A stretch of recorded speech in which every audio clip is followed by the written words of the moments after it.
In this video, we're going to get used to working in the RStudio environment. We're going to learn how to use R as a calculator, and we're going to see the importance of storing all of our code in a script file. So let's go ahead and get started. This is what RStudio looks like when you open it up. This upper left window is the script window. Notice it's blank right now, and if you don't see this script window, it's pretty easy to open a new script. You can just go to this icon up here at the top and ask for a new R script, and it'll make you one here in the script window. And notice you can have multiple scripts open at the same time. They'll just be organized on these tabs. So let's begin by just learning how to use R as a basic calculator, and it'll get us comfortable with both the console and the script windows. So down here in the console, I can submit any line of code that I want, and R recognizes most arithmetic operators, such as addition. If I want to know what 3 plus 4 is, I can just enter it here in the console, hit enter, and it returns to me the answer, which is 7. Using the console window might be nice if I'm submitting just some basic calculations line by line, but if I have a lot of code that I maybe want to submit all at once or store for later use, I'm going to definitely want to use a script. So that's what the script window up here is all about. Here I can enter the same code that I've done in the console, plus maybe any additional operations that I want R to carry out.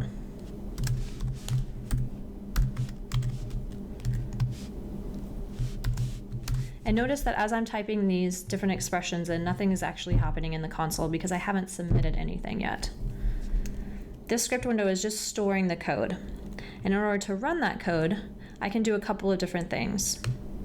I can either highlight the chunk that I want to run and click this run button up at the top, and you'll see both of these lines, 5 times 6 times 7 divided by 9, appears here with the answer in the console.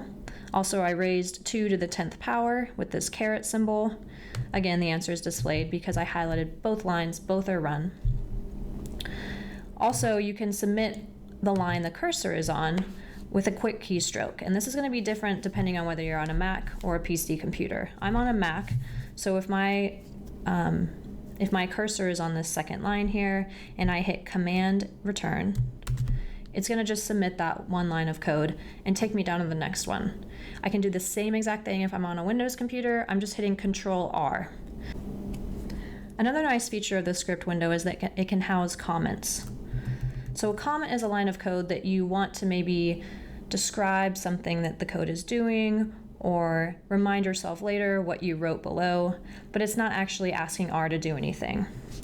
So for example, at the top here, if I wanted to remind myself that these are some simple calculations, I can start that line with a number sign, and that tells R, don't do anything past this. RStudio is also nice because it turns that line green, so it's really easy to see a comment from a regular line. And this is basically not going to return anything if I run it. So just to show that to you, if I say comment out this second line, that is the 3 plus 4, by putting a number sign at the beginning, it turns green. And now if I run this, notice the line is submitted in the console, but no 7 is returned. Okay, so now that we're comfortable with submitting lines of code from a script window, let's move on to some basic functions that'll be useful. Functions are words or characters that R already recognizes as something that it's going to be able to do for you. So for example, the square root function. If I want to take the square root of a number, I'm going to tell R, sqrt, and then open a set of parentheses. And the square root function just requires one argument, which is the number you want to take the square root of. So if I want to take the square root of 25, I can submit this function and it returns the answer. This might be a good time to mention that R is case sensitive.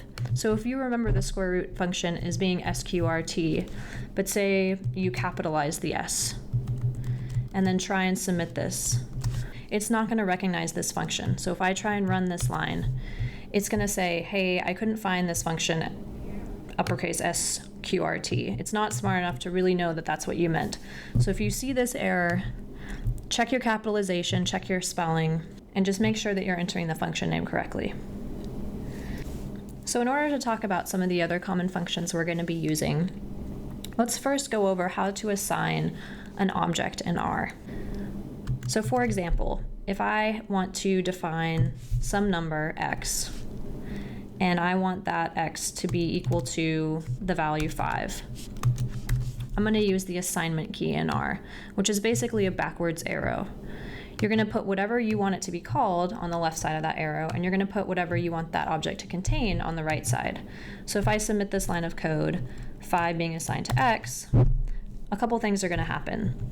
Now if we look over here in the environment or workspace window, we're going to see something pop up in our workspace, because now R is recognizing that this letter x is basically a label housing whatever value we assign to it.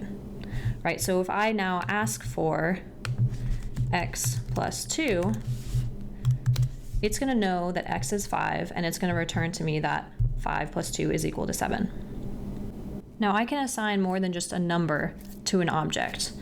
I can actually ask for some function of a number to be assigned to whatever I want. So for example, if I wanted to store in a letter y the value of x squared, right? I've already defined x, so already knows what that means. I can do an arithmetic operation on x, store it in y, and now we see y over here is equal to 5 times 5, which is 25.